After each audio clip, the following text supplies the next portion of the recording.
ان 6 باتوں پر میری عمل کیجئے گا، انشاءاللہ دنیا بھی کامیاب آخرت بھی کامیاب ہو جائے گی۔ ان 6 باتوں سے گھر میں غریبی آتی ہے، 6 باتوں سے بہت جلدی گھر میں غریبی آ جاتی ہے۔ دیکھیے ہم چھوٹی چھوٹی باتوں پر توجہ نہیں دیتے، دھیان نہیں دیتے، جس کی وجہ سے ہمیں کیا ہے، ہم ایسے ہی زندگی گزار رہے ہوتے ہیں، پتہ نہیں چلتا کہ ہمارے گھر میں غریبی کیوں آ رہی ہے، ہمارے گھر میں تنگ دستی مفلسی کیوں آ رہی ہے، ہمارے گھر کو پریشانیوں نے آخر کار کیوں گھیر لیا ہے، پتہ نہیں چلتا ہے، ٹھیک ہے، ہم دھیان بھی نہیں دیتے ہیں۔ تو آج میں 6 چیزوں کو بتاؤں گا، آپ کے سامنے رکھوں گا، ویڈیو کو اسکپ نہ کریں، ویڈیو کو پورا دیکھیں گے تو سمجھ جائیں گے آپ، ٹھیک ہے، ویڈیو اسکپ کر دی تو سمجھ لو آپ کو کچھ سمجھ میں نہیں آئے گا، ٹھیک ہے۔ ویڈیو میں 6 چیزیں آپ کو بتاؤں گا انشاءاللہ، الحمدللہ اس کو توجہ سے سنیں، دھیان سے سنیں، تو آپ کو کیا پتہ چل جائے گا، آپ اس سے آگاہ ہو جائیں گے تو پھر اس پر توجہ رکھیں گے آپ، ٹھیک ہے۔ ان 6 چیزوں سے گھر میں غریبی آتی ہے، تنگ دستی آتی ہے، مفلسی آتی ہے۔ تو دیکھیے 6 چیزیں کون سی ہیں۔ نمبر 1، نماز چھوڑنے کی وجہ سے گھر میں غریبی آتی ہے۔ جس گھر میں نماز چھوڑنے کا ماحول ہوگا، جس گھر میں سارے افراد نماز چھوڑتے رہتے ہیں، اس گھر میں اللہ کی رحمتیں نازل نہیں ہوتی ہیں، اللہ کی برکتیں نہیں اترتی ہیں۔ اب ظاہر سی بات ہے کہ جس گھر میں رحمتیں نازل نہیں ہوں گی اللہ کی، تو کیا اس گھر میں کیا ہے برکتیں آئیں گی؟ کیا اس گھر میں کیا ہے رحمتیں اتریں گی؟ جس گھر میں نمازی نہیں ہوں گے، تو ظاہر سی بات ہے جس گھر میں نمازی نہیں ہوتے ہیں اس گھر میں برکت نہیں ہوتی ہے، اس گھر میں تنگ دستی غریبی آتی چلی جاتی ہے۔ نمبر 2،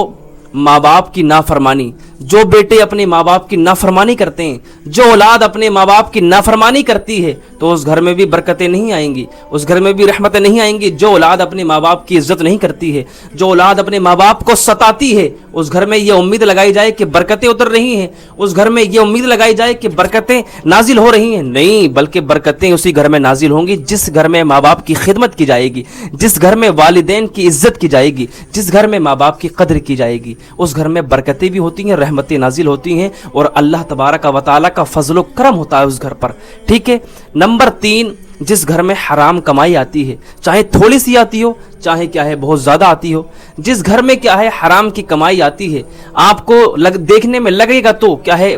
گھر میں بہت زیادہ پیسہ آ رہا ہے، گھر میں بہت زیادہ دولت آ رہی ہے، لیکن اللہ تبارک و تعالیٰ کی رحمتیں نازل نہیں ہوتی ہیں، اس گھر میں غریبی آتی چلی جاتی ہے۔ بعد میں ان کو ایسے وقت اس طرف چلے جاتے ہیں وہ کہ اللہ تبارک و تعالیٰ انہیں مفلسی میں ڈال دیتا ہے، غریبی میں ڈال دیتا ہے، ٹھیک ہے۔ تو حرام کی کمائی جس گھر میں بھی آئے گی اس گھر میں برکتیں نہیں ہوتی ہیں اللہ کی، ٹھیک ہے۔ تو پیارے اسلامی بھائیوں، اور چوتھی چیز کیا ہے؟ چوتھی چیز یہ ہے کہ کسی کا حق مارنا، کسی کا کیا ہے ناجائز حق مارنا، تو اس سے بھی گھر میں غریبی آتی ہے۔ آپ نے دیکھا ہوگا کہ کسی کے پیسے ہڑپ کر لیے، یا کسی کا کیا ہے کچھ پیسے رکھنے کے لیے دیے تھے، اس نے کیا ہے واپس نہیں کریں، تو ایسے کیا ہے اس طریقے سے اگر آپ کی نیت خراب ہو گئی، آپ نے کسی کا حق مار لیا، تو سمجھ لو آپ کے گھر میں اللہ کی رحمتیں نہیں آئیں گی، برکتیں رحمتیں نازل نہیں ہوں گی۔ اور نمبر 5، فضول خرچی کرنے والا، یعنی کہ جو شخص فضول خرچی کرتا ہے، یعنی کہ جو ضروریات ہیں، جس کی جتنی ضرورت ہے اس سے زیادہ پیسہ خرچ کرنا، ایک سے ایک کیا ہے